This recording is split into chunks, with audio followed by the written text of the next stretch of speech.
বৰ্তমান forest department recruitment 2025 forest ৰেঞ্জাৰৰ post মুকলি হৈছে আৰু এই পোষ্টবোৰৰ বাবে কেনেকুৱা কি কোৱালিফিকেশ্যন লাগিব কিমান কি লাগিব ইয়াতে আপোনালোকৰ সকলোখিনি তথ্য দিম ইয়াতে আপোনালোকৰ ফৰেষ্ট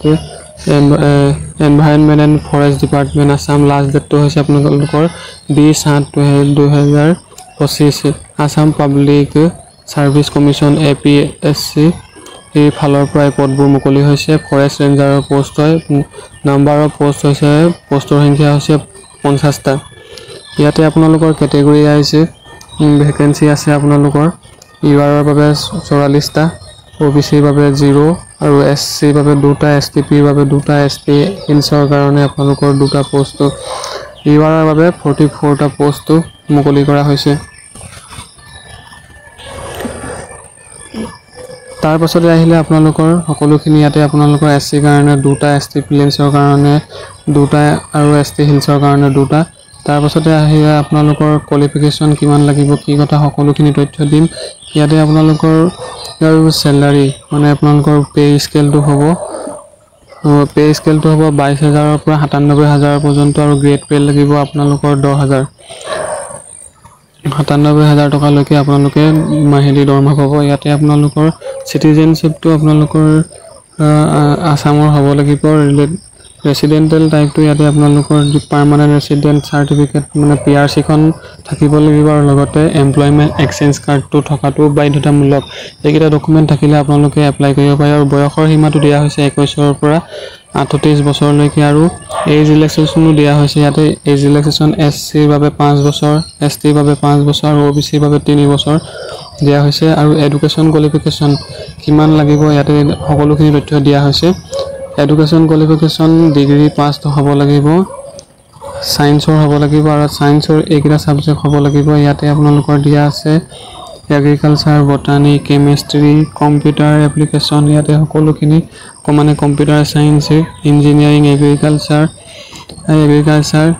তাৰ পিছত আছে আপোনালোকৰ সিভিল কম্পিউটাৰ ইঞ্জিনিয়াৰিং এই সকলোখিনি ইয়াতে দিয়া হৈছে এটা আপোনালোকে ভালদৰে মন কৰিলে কমেও 10টাতকৈ ওপৰ ইয়াতে আপোনালোকৰ সাবজেক্ট দিয়া আছে জিঅলজিটো দিব পাৰে নাইবা ম্যাথমেটিক্স ফিজিক্স ষ্টেটিষ্টিক্স ইয়াতে ভেটেৰিনেৰী সায়েন্স জিঅলজি এইকেইটা হলে এইকেইটা অল সাবজেক্ট যদি আপোনালোকৰ মানে আছে কোনোবা আছে সাবজেক্টত আপোনালোকে ডিগ্ৰী কৰা আছে তেন্তে হলে আপোনালোকে এই পদবোৰৰ বাবে এপ্লাই কৰিব পাৰিব তাৰ পাছতে আহিলে আপোনালোকৰ হাইট আৰু চেষ্ট ইয়াতে আহিলে আপোনালোকৰ হাইট মেল সকলৰ বাবে ইয়াতে আপোনালোকৰ হাইট আৰু চেষ্ট দিয়া হৈছে ক্যাটেগৰী ওয়াইজ ইয়াতে আপোনালোকৰ সকলোখিনি তথ্য দিয়া হৈছে OBC বাবে আপোনালোকৰ মেলৰ বাবে লাগে হাইটটো লাগে আপোনালোকৰ 163 সেন্টিমিটাৰ আৰু ফিমেলৰ বাবে 150 সেন্টিমিটাৰ হলে এই পদৰ বাবে এপ্লাই কৰিব পাৰিব তাৰ পাছত আহিলে ST হিলছ আৰু প্লেনছ সকলৰ বাবে ইয়াতে 152 সেন্টিমিটাৰ লাগিব হাইটটো আৰু চেষ্টটো দিয়া আৰু মানে আপোনালোকৰ চেষ্টটো দিয়া হৈছে আপোনালোকৰ চেষ্ট দিয়া হৈছে ইয়াতে আপোনালোকৰ মেলৰ বাবে আপোনালোকৰ 79 সেন্টিমিটাৰ নৰমাল আৰু 5% এক্সপেনশন কৰিব লাগিব তাৰ পিছতে আপোনালোকৰ ফিমেলৰ তেনেকে 74 সেন্টিমিটাৰ নৰমাল হ'ব লাগিব আৰু 5 সেন্টিমিটাৰ এক্সপেনশন হ'ব লাগিব ইয়াতে আপোনালোকৰ এডমিশন ফিজ ক্যাটেগৰী আইজ আপোনালোকৰ ইয়াতে দিয়া হৈছে তাৰ পিছতে আহিলে আপোনালোকৰ ইয়াত এপ্লিকেশন ফিজ আপোনালোকে জেনেৰেল সকলৰ বাবে ইয়াতে দিয়া হৈছে জেনেৰেল সকলৰ বাবে 297 টকা OBC সকলৰ বাবে 197 টকা আৰু SC ST আৰু BPL ক্যান্ডিডেট সকলৰ বাবে ইয়াতে আপোনালোকৰ 47 টকা পে কৰিব লাগিব এটো আপোনালোকে অনলাইন যোগেদি ক্ৰেডিট কাৰ্ড ডেবিট কাৰ্ড বা UPI যোগেদিও আপোনালোকে পেমেন্টটো কৰিব পাৰে এইখিনি আহিলে হৈ গ'ল আপোনালোকৰ এপ্লিকেশন ফিজ তাৰ পিছতে আপোনালোকে পেমেন্টৰ মেথডটো আপোনালোকক জনালো তাৰ পিছতে আপোনালোকৰ ইয়াত আহিলে নেক্সট এপ্লিকেশনৰ ইয়াতে স্টাৰ্টিং ডেট আৰু এন্ড ডেট এই পদবোৰৰ বাবে আপোনালোকে স্টাৰ্টিং 21 জুনৰ পৰা আপোনালোকে পদবোৰৰ বাবে এপ্লাই কৰিব পাৰিব তাৰ পিছতে আহিলে আপোনালোকৰ লাষ্ট ডেটটো হৈছে আপোনালোকৰ 20 জুলাই 2025 আপোনালোকৰ পদবোৰৰ বাবে এপ্লাই কৰা অন্তিম ডেট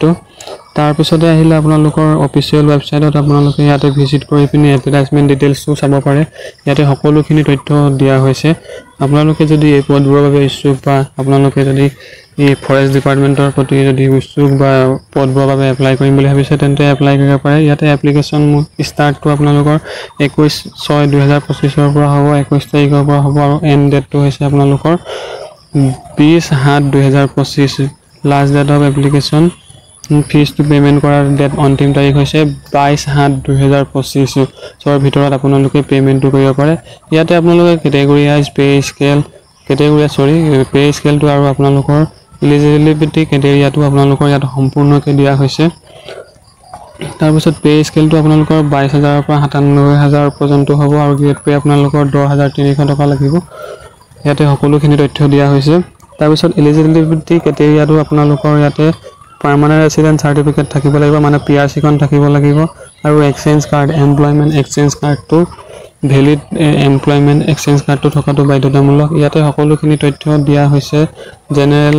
ওবিসি কাৰণে হাইট চেষ্ট কিমান লাগে কোৱালিফিকেশন কিমান কি লাগে ইয়াতে সকলোখিনি আপোনালোকে তললৈ স্ক্ৰল কৰিলে পাব ইয়াতে সকলোখিনি আপোনালোকে চাব পাৰে ইয়াতে সকলোখিনি ইনফৰমেশন দিয়া হৈছে এইখিনি 21 জুনৰ পৰা আপোনালোকে এই পদবোৰৰ বাবে এপ্লাই কৰিব পাৰিব ইয়াতে আপোনালোকৰ ৰিটেন এক্সামৰ প্যাটাৰ্নটো দিয়া হৈছে 6 মাৰ্কৰ পেপাৰ হ'ব ইয়াতে আপোনালোকৰ ইংলিশ এছে আপোনালোকৰ ৰাইটিং হ'ব মানে আপোনালোকৰ এছে টাইপ ৰাইটিংত 100 মাৰ্ক থাকিব 3 ঘণ্টা সময় দিয়া হ'ব জেনাৰেল নলেজৰ OMR চিটৰ বাবে 100 মাৰ্কৰ 2 ঘণ্টা সময় দিয়া হ'ব অপচনেল সাবজেক্ট 1 ৰ বাবে আপোনালোকৰ 200 মাৰ্কৰ থাকিব 2 ঘণ্টা সময় দিয়া হ'ব আৰু অপচনেল সাবজেক্ট 2 ৰ বাবে সেম 200 মাৰ্ক থাকিব 2 ঘণ্টা সময় দিয়া হ'ব ইয়াতে আপোনালোকৰ সাবজেক্ট ওয়াইজ সাবজেক্টবোৰ দিয়া হৈছে এলিজিবিলিটি ক্ৰাইটেৰিয়াবোৰ মানে আপোনালোকে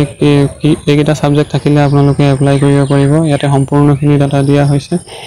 যদিহে আপোনালোকে ইচ্ছুক তেন্তে এই পদবোৰৰ বাবে এপ্লাই কৰিব পাৰে সো আজিলে ইমানে যদি আপ চেনেলটোত নতুনকৈ ভিজিট কৰিছে তেন্তে হলে চেনেলটো সাবস্ক্ৰাইব কৰি দিব যাতে আপোনালোকে আগন্তুক জব ইনফৰমেশনবোৰ পাই থাকে ধন্যবাদ